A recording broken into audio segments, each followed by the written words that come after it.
Barter was no longer a novelty. It was the rhythmic heartbeat of daily survival. Across ancient settlements, people exchanged food, crafted tools, animal skins, and countless useful goods. The system worked. It kept communities alive. But over time, a subtle and fascinating shift began to occur.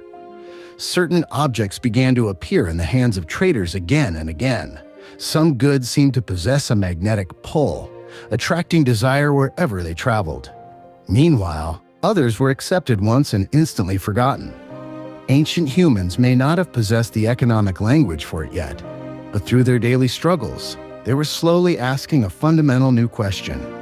Why were some things inherently more desired than others?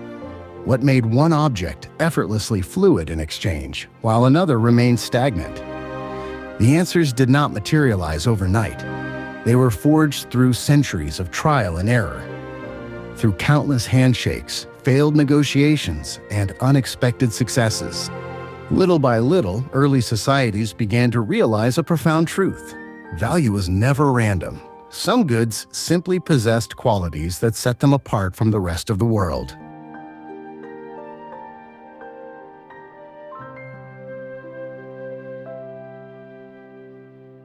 In the ancient world, value did not born from imagination.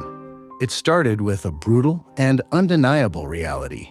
Immediate need. Grain sustained life. Animal skins stood between a family and the freezing night. Well-crafted flint tools made the difference between a successful hunt and starvation. Water was life itself. In the earliest days, the closer an object was to direct survival, the heavier its value weighed. Yet, value was a moving target.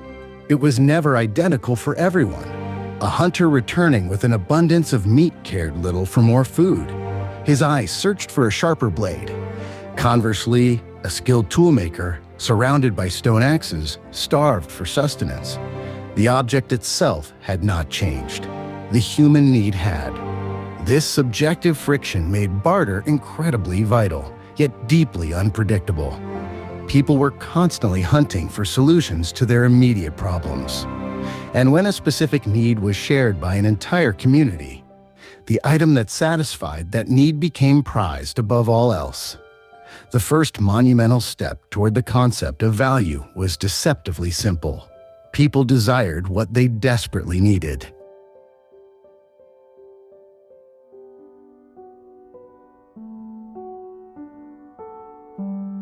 Human need was the foundation, but another invisible force was quietly shaping the laws of desire: scarcity. The earth did not distribute its treasures evenly. A community thriving along a fertile river valley had access to resources that those in dry regions could only dream of. Dense forest tribes possessed materials entirely foreign to the nomads of the open grasslands. Nature offered different opportunities to different hands. And because of this geographic lottery, certain goods became nearly impossible to replace. When a tribe encountered something uncommon, it instantly captured their attention. Not because it held mystical powers, not because it was inherently beautiful, but because it was rare. Objects carried from distant, unseen lands brought with them a sense of prestige and difficulty. Rarity bred fascination. Slowly, the human mind began to link difficulty of acquisition with elevation of status. Objects that were hard to find, and even harder to replace, gained an undeniable leverage in the theater of exchange.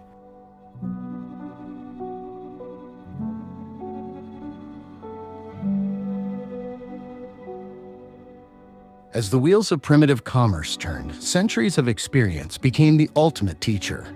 Certain goods proved their worth over and over again. They solved problems without failing. They resisted decay. They integrated seamlessly into the harsh routines of daily life. Over generations, these specific goods earned something invaluable: a reputation. When a trader saw these items, there was no need for debate. Their utility was universally understood. The cloud of uncertainty vanished. Hesitation was replaced by confidence. This mutual understanding lubricated the gears of trade. A hunter might not know the stranger standing before him, nor speak his language, or trust his intentions, but he recognized, with absolute certainty, the undeniable worth of the object in the stranger's hands. The more frequently a good was accepted across borders, the more faith people placed in it. And that faith allowed the object to travel further than ever before. Without any kings, decrees, or written laws, certain goods became trusted vessels of value, simply because experience had proven they could be relied upon.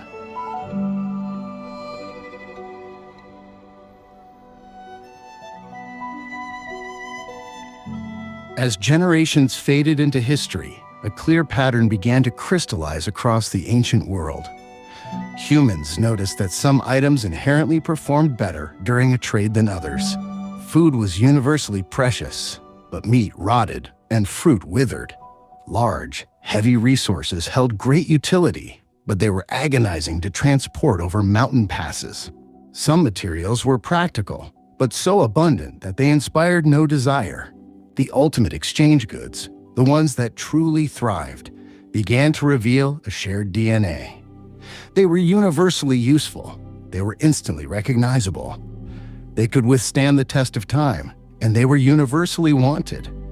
These distinct structural advantages lifted a select group of commodities high above the rest.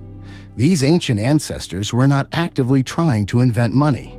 Yet, step by step, through practical necessity, they were isolating the exact physical characteristics that future currency would require. They were drifting toward a revolution they could not yet name.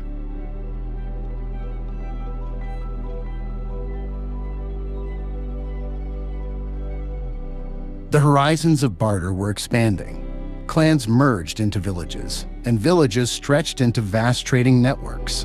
And as the network grew, the human collective intellect grew with it. They cataloged which materials could survive the damp elements, which could be divided without losing worth, and which maintained their value across foreign territories. This evolving knowledge fundamentally shifted how humans viewed trade. The primary objective was no longer just about acquiring something for personal, immediate consumption. Instead, strategic minds began preferring goods based on how well they operated within the system of exchange itself. They sought items that others already desired, items that inspired instant confidence, items that could comfortably sit in a shelter, waiting to be used in the next transaction. This strategic pivot would alter the course of human civilization forever, because out of the thousands of items shuffled across the ancient dirt, a select few were about to become vastly more important than all others combined.